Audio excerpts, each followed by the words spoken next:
Bonjour à tous, nous allons commencer cette présentation. Merci à tous de vous être connectés pour ce webinaire.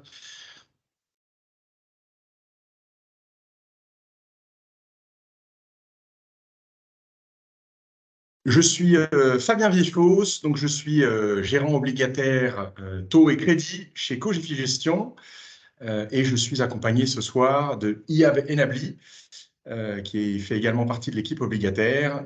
Et nous allons donc vous parler de notre fonds à maturité, de notre fonds daté Cogefi Bonds 2026, qui a été lancé il y a quelques semaines et que nous souhaitons vous présenter ce soir, puisqu'il est toujours dans sa phase de commercialisation jusqu'au 31 décembre 2023. Et nous allons essayer de faire tenir cette présentation en une grosse demi-heure pour vous donner les principaux éléments.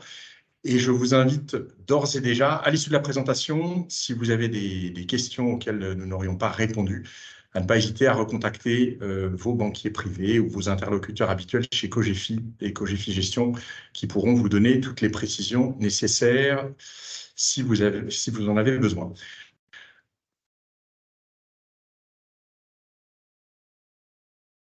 Quelques mots pour commencer très rapidement sur le groupe Cogefi. Donc le groupe Cogefi, c'est un groupe qui a été, c'est un groupe indépendant lancé dans les années 60, donc qui a un actionnariat familial, qui a une trentaine de collaborateurs, dont 5 gérants qui sont basés dans la société de gestion Cogefi Gestion à Paris. Nous avons 2 bureaux, un bureau à Paris et un bureau à Marseille. Et les encours gérés par le groupe Cogefi sont autour de 550 millions d'euros pour 1200 mandats donc de clients privés et pour 10 OPC, 10 fonds qui sont gérés, dont 8 fonds ouverts. Les principales valeurs de notre société, donc c'est l'authenticité, la proximité, la créativité, le progrès, et tout ça avec un objectif de valoriser votre épargne et en étant toujours à la recherche des bonnes solutions à vous proposer. J'ai parlé du groupe Cogefi. Dans le groupe Cogefi, il y a la société de gestion dans laquelle nous sommes, Cogefi Gestion, donc qui est la société de gestion du groupe. Je ne vais pas redire ce que je viens de dire à l'instant. Ce qu'il faut retenir, c'est que nous gérons, en plus des clients privés, 3 types de stratégies, donc qui sont des stratégies actions, des stratégies diversifiées et des stratégies obligataires. Je vais laisser la parole à Iyab qui va vous donner quelques éléments de contexte qui nous font aujourd'hui vous proposer ce fonds Cogefi Bonds 2026. Bonjour à tous. Quelques éléments de contexte afin de mieux comprendre l'environnement dans lequel on évolue actuellement et pourquoi le marché obligataire redevient attractif. Tout d'abord, en raison de la forte inflation qui découle de la sortie de la crise sanitaire et de la guerre en Ukraine, les banques centrales ont été obligées de remonter leur taux directeur et de sortir de leur politique de soutien qu'on appelle plus communément quantitative easing, dans l'objectif de contrer cette inflation. Ce resserrement monétaire est le plus fort depuis ces 40 dernières années. Donc voilà, et dans ce contexte, les spreads de crédit ont connu également un fort écartement sur l'année 2022 et sont restés plutôt stables cette année.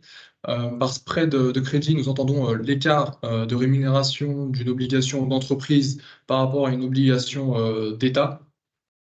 Donc, entre guillemets, nous sommes plus rémunérés aujourd'hui que nous l'étions auparavant, avant l'épisode d'inflation et de remontée des taux. Donc, ainsi, le marché obligataire offre à nouveau des rendements positifs et attractifs tout en jouant son rôle naturel de diversification dans un portefeuille. Et ensuite, je vous ai mis ici un graphique pour vous montrer un peu voilà, le resserrement monétaire et voilà, la remontée des taux des 2 banques centrales principales, la BCE et la Fed, comme vous pouvez le voir. Donc, elles ont très fortement remonté leur taux en 2022 et en 2023, comme je vous l'ai dit précédemment, pour voilà, contrer l'inflation. Aujourd'hui, on en voit les résultats, mais avec une baisse de l'inflation, mais cette inflation, elle reste tout de même assez résiliente. est loin de l'objectif des banques centrales qui est une inflation autour de 2%. Donc, au vu de leur discours de ces dernières semaines et de leur objectif qui est de ramener l'inflation à 2%, il semble qu'on devrait rentrer dans un épisode une période de stabilisation des taux. Donc, on pense en effet que nous avons atteint le pic des taux. Et ainsi, c'est le moment opportun de capter ce rendement attractif sur des niveaux de taux assez élevés. Et c'est tout l'objet de notre fonds qu'on présente aujourd'hui, Cogefi Bonds 2026. Pourquoi investir aujourd'hui sur un fonds à maturité? Alors, un fonds à maturité, un fonds obligataire à maturité, qu'est-ce que c'est? C'est un fonds qui permet à un instant donné de capter un rendement obligataire. C'est-à-dire qu'effectivement, au moment où on investit ce portefeuille, au moment où on rentre sur ce portefeuille, eh bien, effectivement, on va capter un niveau de marché et on va jouer le remboursement de l'ensemble des positions qu'on a dans le portefeuille à la maturité. Donc, c'est-à-dire que l'ensemble des porteurs de ce fonds sont investis jusqu'à la même date de maturité, à la différence d'un fonds actif, entre guillemets, où effectivement les porteurs rentrent et sortent. Là, on a des porteurs qui ont une fenêtre d'investissement commune et ils ont une fenêtre de désinvestissement qui sera également la même pour tout le monde. Et donc, si ce fonds, au cours de sa vie, peut connaître de la volatilité, et on l'a vu sur les marchés ces derniers mois et ces dernières années, dû à la valorisation des obligations qu'il y a en portefeuille, eh bien, malgré tout, l'espérance de rendement, elle est forte parce qu'on joue vraiment le remboursement de l'ensemble des positions qu'on a dans notre portefeuille. Alors pourquoi, qu'est-ce qu'on va mettre en œuvre comme stratégie dans ce portefeuille? Eh bien, ce sont essentiellement, comme je viens de le dire, de porter des obligations jusqu'à leur remboursement. Et donc, on a composé un portefeuille avec une maturité cible. En l'occurrence, pour notre fonds Cogefi Bonds 2026, la maturité cible, c'est 2026. Et donc, on a essayé que quasiment l'ensemble de nos dettes en portefeuille ait cette maturité. Donc, ça veut dire qu'à la maturité, au moment où vous serez en mesure de demander le remboursement de votre position, eh bien, il y aura eu une liquidité naturelle qui évitera des effets de marché liés à la vente, par exemple, de titres qu'on aurait en portefeuille. Donc, le grand principe, c'est vraiment détenir ces obligations jusqu'à la maturité, jusqu'à leur remboursement, et en ayant vraiment une surveillance constante et quotidienne, de façon à, s'il y a un événement de marché, comme je le mets ensuite, arbitrer à la marge sur opportunité de marché, que ce soit s'il y a un événement, entre guillemets, négatif, qui ferait que cela remettrait en cause la capacité de la société à rembourser sa dette, ou au contraire, si on avait sur une dette une très forte amélioration du prix de l'obligation qui nous ferait dire que, grosso modo, on a plutôt intérêt à sortir cette position pour aller rentrer une position un peu plus attractive. Quels sont les avantages d'un fonds à maturité? C'est un rendement qui est prévisible. Alors, ce n'est pas un rendement certain, mais c'est un rendement qui est prévisible puisque, voilà, comme vous rentrez tous sur une fenêtre assez resserrée, on est en capacité de vous dire ce rendement prévisible. C'est un fonds qui connaît de la volatilité comme l'ensemble des fonds, mais cette volatilité, elle n'a pas d'impact sur notre rendement, puisque au moment où la fenêtre d'investissement va se refermer, à la fin du mois de décembre, on aura investi la totalité du portefeuille, et donc l'ensemble des porteurs vont le porter jusqu'à la maturité. Et donc, même s'il y a de la volatilité, entre guillemets, on ne sera pas impacté par cette volatilité. Et comme je l'ai mis ensuite, il n'y a pas de valorisation linéaire, donc on ne va pas tirer un trait droit jusqu'à la maturité. Mais comme on ne sera pas amené à sortir nos positions, entre guillemets, on ne sera pas impacté par cette volatilité. C'est un fonds qui a un faible turnover, c'est-à-dire que ce n'est pas un fonds sur lequel on va beaucoup tourner les positions. Donc, il n'y a pas de problématique de liquidité. Si jamais il fallait vendre une position, on n'a pas cette problématique-là. Il n'y a pas de problématique de coût de transaction. Et enfin, c'est un fonds qui offre une assez bonne visibilité sur le risque crédit, qui est l'un des risques principaux de ce fonds, puisque on est sur une maturité, notamment dans le fonds que l'on vous présente ce soir, Cogefi Bonds 2026, on est sur une maturité 2026. on va dire relativement courte, moins de 3 ans, qui fait qu'on estime avoir une visibilité suffisante sur les positions qu'on a rentrées dans ce portefeuille. Les inconvénients d'un portefeuille à maturité, d'un portefeuille daté, c'est qu'effectivement, le porteur est investi jusqu'à l'échéance. Donc, le postulat de départ, entre guillemets, de ce fonds, c'est que l'ensemble des investisseurs sont investis jusqu'à la maturité du fonds. En l'occurrence, on pourra demander le remboursement au 1er juillet 2026. Et autre inconvénient, bien sûr, eh bien, comme tout investissement sur le marché obligataire et particulièrement sur le marché crédit, c'est un investissement qui comporte des risques potentiels, un risque crédit, un risque de perte en capital, un risque de taux qui est moindre puisque, quelle que soit l'évolution des taux, grosso modo,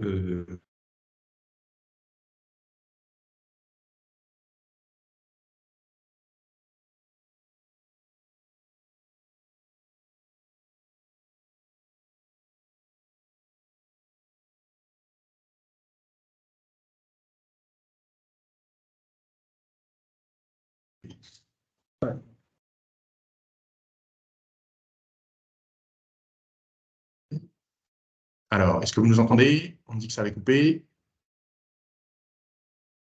Je ne sais pas où ça s'est arrêté, pardon pour cette petite contrainte technique. Je reviens rapidement sur les deux inconvénients. Je ne sais pas quand est-ce que ça a coupé. Voilà, le principe, le postulat de départ, c'est vraiment que l'ensemble des porteurs du fonds sont investis jusqu'à l'échéance de ce fonds, donc en l'occurrence la fin de l'année 2026. Et comme je le disais, comme tout investissement sur le marché obligataire et particulièrement sur le marché crédit, c'est un investissement qui comporte des risques potentiels, un risque de perte en capital, un risque de crédit et dans une moindre mesure un risque de taux, puisque ce risque de taux est moins important puisque on aura capté le rendement de l'instant T et donc entre guillemets, quel que soit ce qui se passe derrière, on sera moins impacté. Un élément important dans la gestion de ce fonds, puisque c'est un fonds qu'on appelle aussi buy and hold, donc on tient les positions jusqu'à la maturité, c'est la manière dont on va sélectionner ce qui est dans le portefeuille et la manière dont on va gérer le risque. D'abord, sur le processus de sélection du fonds, des lignes obligataires qui sont dans le fonds, c'est ce qu'on appelle le terme anglo-saxon bottom-up. Donc, on va aller sélectionner les sociétés une par une. On va aller vraiment regarder la qualité de chacun des émetteurs et surtout sa capacité à rembourser la dette que nous allons porter à la maturité. Donc, on va vraiment systématiquement travailler, et on l'a fait dans notre portefeuille modèle, qu'on a ajusté un petit peu au fur et à mesure du temps, en allant toujours chercher le meilleur profil rendement-risque. C'est un fonds qui est en catégorie SFDR 8, donc ESG, et donc on donne toujours le choix prioritaire aux émetteurs qui sont les mieux notés en ESG. Sur ce type de fonds, il faut qu'il y ait une très large diversification, c'est extrêmement important, c'est vraiment le cœur du process de gestion de ce type de fonds. On s'était fixé au début un minimum de 50 émetteurs, et vous verrez quand on va parler du portefeuille dans quelques instants, on est plus loin que ça. On voulait éviter d'avoir de trop grosses concentrations par émetteur, donc on disait maximum 3% par émetteur et par émission. On voulait une bonne sélection en termes de secteur, de notation, de zone géographique. Et enfin, autre élément du process, c'est vraiment le suivi des émetteurs en continu, parce que ça peut être le risque un peu sur ce type de stratégie, de finalement investir et de ne pas aller être suffisamment vigilant, puisque l'objectif, c'est vraiment de suivre la qualité de crédit au jour le jour, d'anticiper et effectivement de mettre en place éventuellement des stratégies dynamiques en cas de risque qui ferait qu'on pourrait par exemple ne pas être remboursé d'une position qu'on a en portefeuille. Ce slide, c'est ce que je viens de décrire à l'instant. Voilà, on a fait une sélection. On n'a pas fait de choix sectoriel, puisque je l'ai dit, on analyse vraiment les sociétés une par une. Par contre, on va quand même aller regarder les expositions sectorielles pour ne pas avoir de surconcentration sur un secteur. On n'a pas non plus fait d'exclusion sectorielle, même s'il y a des secteurs qu'on a volontairement plutôt minorés, comme le secteur de tout ce qui est immobilier au sens très large, où dans le contexte actuel, on estime qu'il y a tous les émetteurs ne sont pas forcément ultra risqués, mais on estime qu'il y a quand même un certain nombre d'émetteurs risqués. Donc, c'est plutôt un secteur sur lequel on est très, très peu investi. Donc, comme je l'ai dit, on fait cette analyse des sociétés et cette analyse ensuite importante des émissions, donc vraiment de chacune des lignes, puisque quand on investit sur le marché obligataire, on va vraiment regarder l'obligation, en l'occurrence pour nous une obligation qui a une maturité 2026, et s'assurer, j'ai envie de dire quotidiennement, que la société est en capacité à rembourser cette position à la maturité. La gestion des risques, j'en ai déjà pas mal parlé, c'est effectivement un suivi permanent de l'ensemble des positions qu'on a dans notre portefeuille. En général, ce sont des positions qu'on a également dans d'autres de nos portefeuilles. Donc, ça aide aussi à les suivre de manière régulière. Et on a un comité de suivi émetteur une fois par mois avec le contrôle des risques, avec les responsables de la société de gestion, qui ne sont pas forcément au quotidien et au jour le jour dans la gestion du fonds, de façon à avoir un peu plus de recul et à être en mesure de prendre les bonnes décisions si à un moment ou à un autre, il y avait une position à sortir du portefeuille parce qu'on estimerait qu'il y a un risque vraiment de non-remboursement à la maturité. Les principales caractéristiques de notre fonds Cogefi Bonds 2026, donc c'est un fonds relativement court, 3 ans, puisque voilà, la fenêtre de remboursement, elle est entre le 1er juillet et le 30 septembre 2026. C'est un fonds qui a un rendement annualisé supérieur à 6%. Voilà, ce n'est pas un rendement garanti, ce n'est pas une promesse de performance ou de rendement, mais c'est un rendement qui est simulé aujourd'hui et sur lequel on estime avoir, comme je viens de le dire, une assez bonne visibilité. C'est un fonds qui est 100% obligataire, il n'y a pas d'obligation convertible, il n'y a pas d'exposition au marché actions ou à d'autres marchés. C'est un fonds qui est 100% euro, qui est aussi extrêmement, de manière assez massive, investi sur des émetteurs de la zone euro. Donc, ce sont vraiment des émetteurs que l'on connaît. Comme je le disais avant dans le processus de gestion, c'est un fonds qui a une forte diversification en termes de notation de secteurs, de pays, de façon à être en mesure, voilà, si à un moment ou à un autre, il se passe quelque chose sur notre portefeuille, de ne pas avoir de trop grosses concentrations sur un émetteur ou l'autre. Je vais passer ce slide puisqu'on en a parlé. C'est juste un rappel de ce que l'on a dit juste avant. Et je vais passer la parole à Iab qui va vous détailler un petit peu plus ce que nous avons sur ce portefeuille Cogefi Bonds 2026 à aujourd'hui, puisque je précise, avant de lui laisser la parole, que c'est un portefeuille qui a été lancé, un fonds qui a été lancé à la fin du mois de mai, et donc que c'est un portefeuille qui est investi. Ce n'est pas un portefeuille simulé, c'est vraiment un portefeuille réel avec des positions réelles, puisqu'on a déjà investi tous les porteurs qui nous ont fait confiance depuis le lancement de ce fonds. Alors ici, comme vous le voyez, on vous a mis la répartition de notre portefeuille par notation et par pays. Comme vous pouvez le voir à gauche, nous sommes essentiellement investis sur des obligations dites high yield, au rendement, pour 72%. Quant aux obligations investment grade, elles représentent 22% de notre portefeuille au 31 octobre. Nous sommes en ligne avec la répartition qu'on s'était fixée au départ, qui était 75% high yield et 25% investment grade.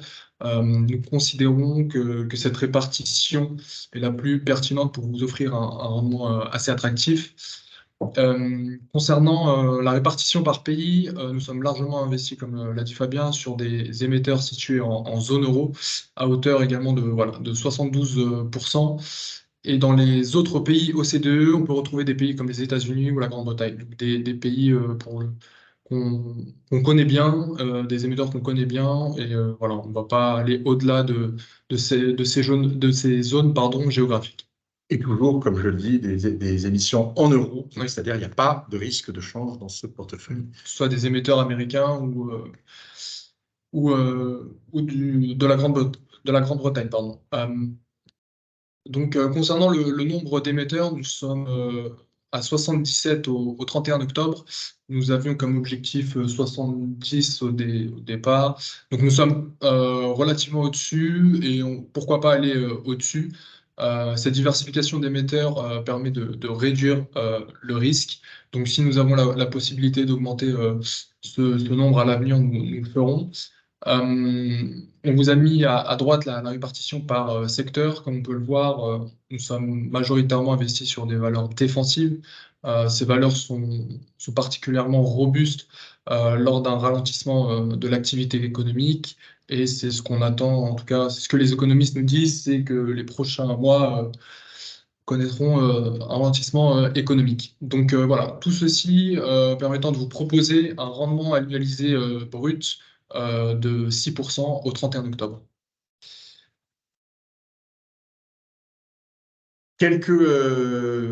Voici les principaux émetteurs présents dans le portefeuille, certains que vous connaissez, Air France, d'autres que vous ne connaissez peut-être pas dans les banques, Banco BPM qui est une banque italienne, Chemours qui est une société de chimie italienne, voilà, Jaguar, Orano, Rolls-Royce.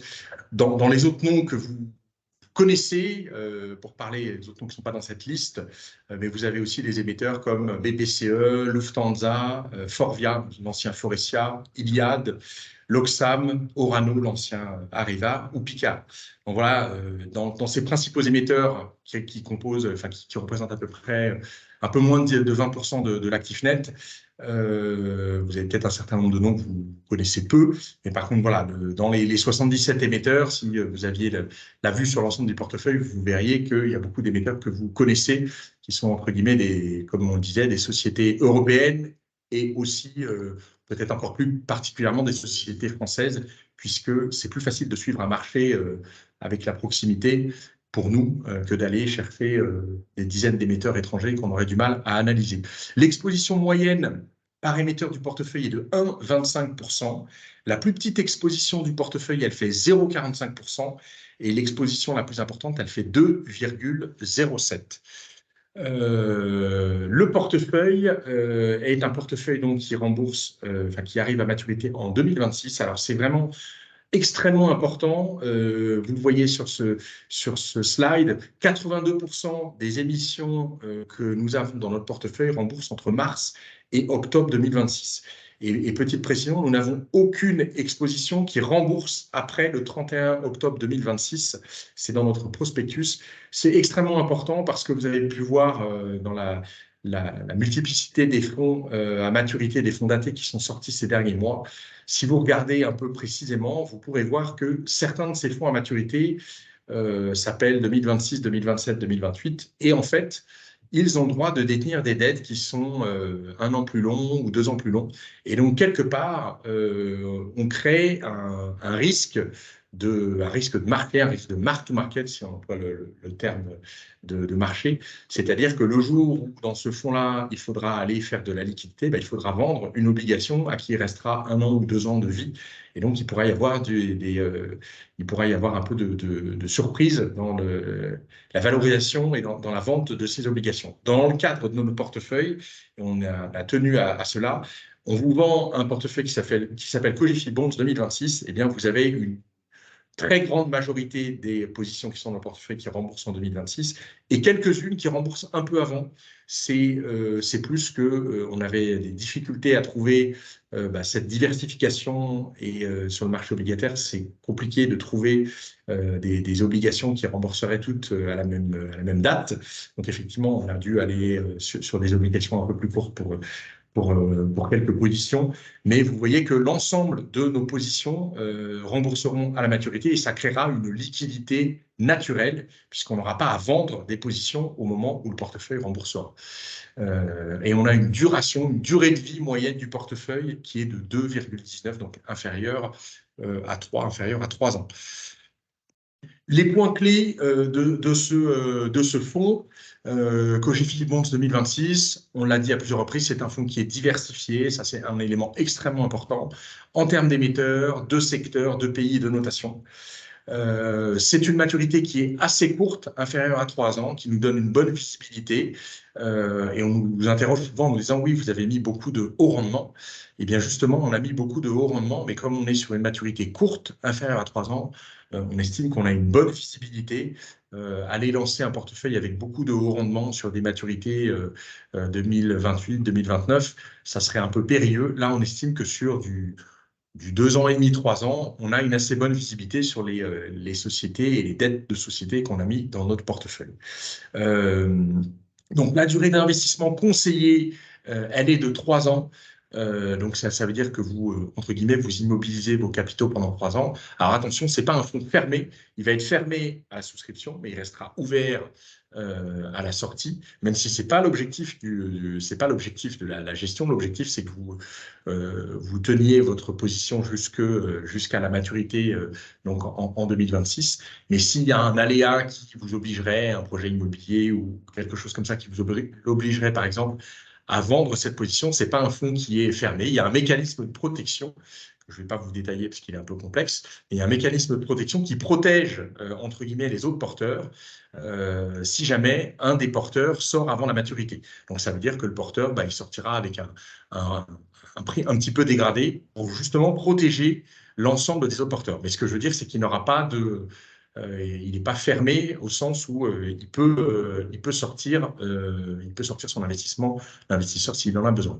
Et donc, le dernier élément important, le dernier élément clé, c'est qu'il y a une volatilité qui est relativement faible parce que c'est du 3 ans et parce qu'au fur et à mesure de la durée de vie du produit, contrairement à un fonds, on va dire, actif, où, entre guillemets, on peut, au fur et à mesure de la durée de vie de ce fonds, recharger des obligations à 3 ans, à 5 ans, là, on va avoir une maturité de notre portefeuille qui va converger, qui va décroître, et on va arriver petit à petit au remboursement. Donc, plus on va avancer, plus on aura de visibilité sur la capacité de la société à rembourser, et moins on aura de volatilité puisqu'on va converger vers cette date de remboursement. Et encore une fois, ce que l'on joue vraiment dans notre portefeuille, dans notre stratégie de gestion, c'est que l'ensemble des positions qu'on a dans notre portefeuille, elles remboursent à la maturité pour avoir cette liquidité naturelle. Nous avons fait le tour de ce que nous souhaitions vous dire ce soir. Je remets un petit slide sur les risques qui sont importants, que vous retrouvez également si vous cherchez sur notre site, sur le DIC ou sur le prospectus, vous retrouvez tout ce qui concerne les risques, le risque lié à la gestion discrétionnaire, à la perte en capital, le risque de marché, le risque de liquidité, le risque de crédit qui est important sur une stratégie comme celle-ci, puisque comme je disais, c'est vraiment le risque éventuellement de non-remboursement d'une position, donc c'est un risque qui est important. Et donc, au quotidien, nous monitorons l'ensemble de ces risques. Et comme je l'ai dit, je le répète encore une fois, comme la durée de vie de ce portefeuille va petit à petit converger vers sa date de remboursement, et bien petit à petit, l'ensemble de ces risques va décroître pour arriver à la date de remboursement. Je ne sais pas si vous avez des questions. On a quelques minutes. Comme je le disais, si on n'a pas l'occasion de répondre à toutes les questions et pour garder un format relativement court, je vous invite également à revenir vers vos interlocuteurs habituels, que ce soit les banquiers privés, que ce soit éventuellement les gérants privés ou d'autres personnes que vous connaissez chez Cogefi ou Cogefi Gestion pour leur poser les questions en direct. Vous pouvez également revenir vers nous.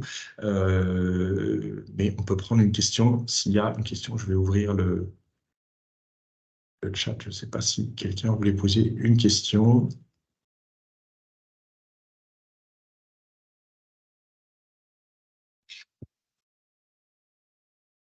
Question, visiblement.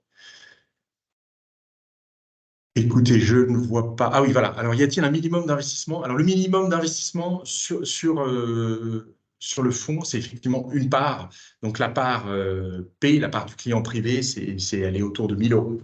Donc, c'est l'investissement, le montant d'investissement minimum sur la part P. Et par contre, effectivement, sur une part institutionnelle, mais c'était l'objet du webinaire de ce soir, était plutôt à l'intention de clients privés.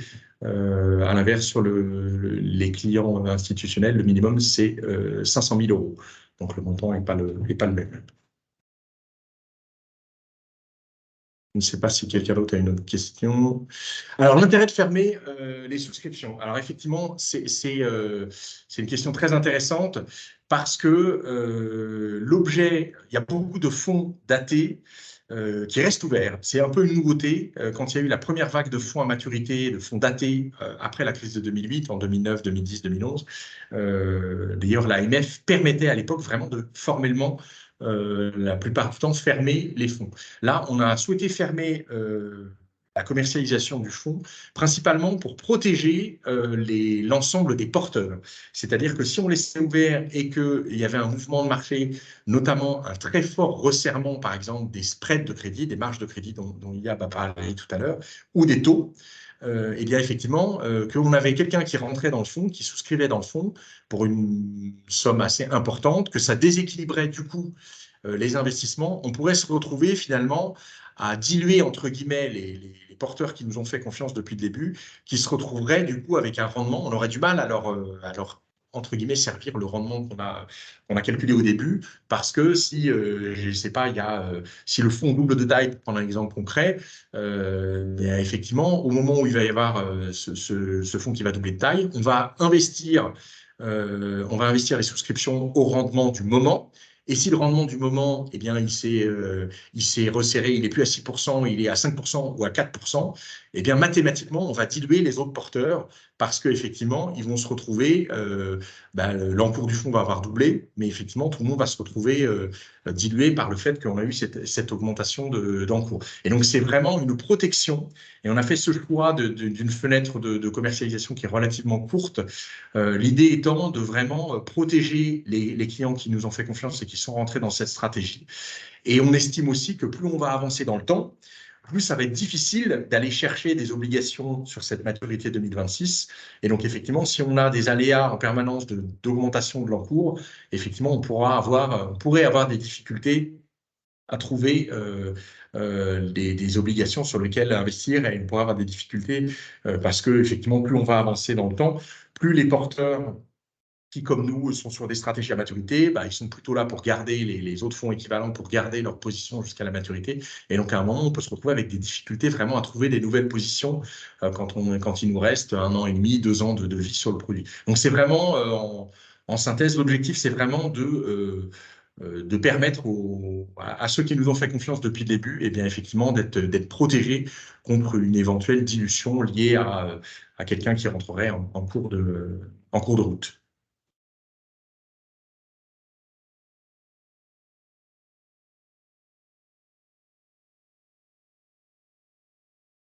Alors, le rendement net, donc effectivement, c'est une bonne question. Vous posez le rendement brut, comme on l'a dit tout à l'heure, il est à 6% aujourd'hui.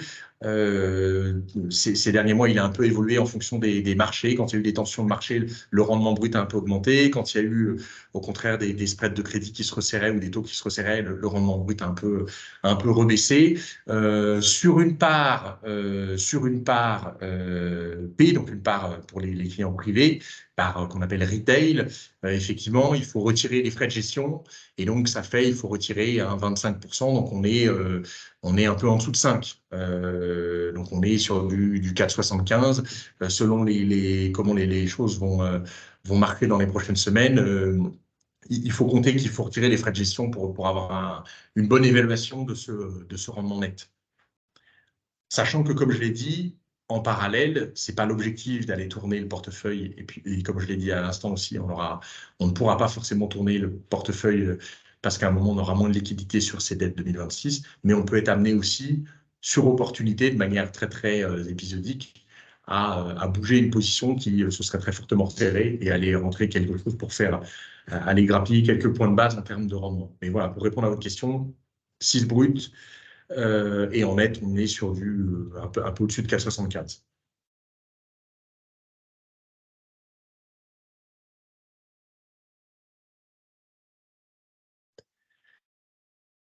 Alors, le produit s'inscrit plutôt dans les comptes titres classiques. C'est plus compliqué pour les assurances vie. On a eu pas mal de difficultés à faire référencer et on n'a pas grand-chose comme référencement à proposer, mais je pense que ça vaut le coup de vous rapprocher de vos banquiers privés. Donc, compte titre classique, c'est tout à fait possible, il n'y a aucun souci. Il y a un code ISIN, c'est très facile pour souscrire. Les assurances vie, il faut se rendre compte que nos amis assureurs ont été extrêmement sollicités par la marée de fonds datés qu'on a connus depuis un peu plus d'un an. Il y en a eu des dizaines et des dizaines. Et que effectivement, pour les assureurs, aller référencer des fonds sur lesquels il va y avoir uniquement un flux entrant, puisque potentiellement, c'est des fonds que les gens vont détenir jusqu'à la maturité, c'est pas très rentable pour eux. Et donc, du coup, il y a, d'une manière générale, un référencement qui est relativement limité.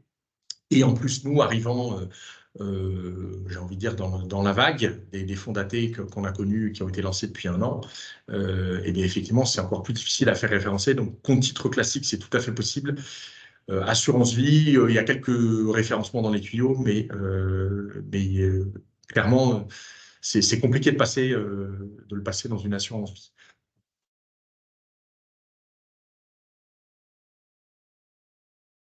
Je ne sais pas s'il reste une dernière question.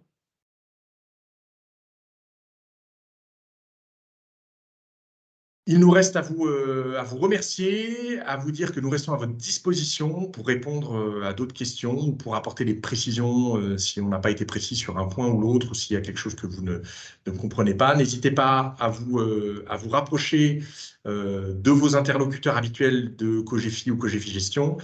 Et on sera ravis en tout cas de vous apporter les précisions. Il faut retenir que donc le fonds est ouvert à la souscription jusqu'au 31 décembre 2023, donc il reste 2 petits mois. Donc voilà, n'hésitez pas. Et vous pouvez trouver également sur le site internet de Cogefi, quand vous cherchez dans la partie fonds, tous les éléments liés à ce fonds, le prospectus, le DIC, un certain nombre d'autres documents et un document qu'on remet à jour assez régulièrement, peut-être pas toutes les semaines, mais tous les 15 jours, justement avec le rendement, un document qui s'appelle Focus Fonds, qu'on remet à jour tous les 15 jours, où vous retrouverez justement le rendement. Il a été mis à jour au 31 octobre et il sera remis à jour prochainement avec le rendement courant. Voilà, merci à tous. Merci à tous. Et à très bientôt. Bonne soirée, au revoir.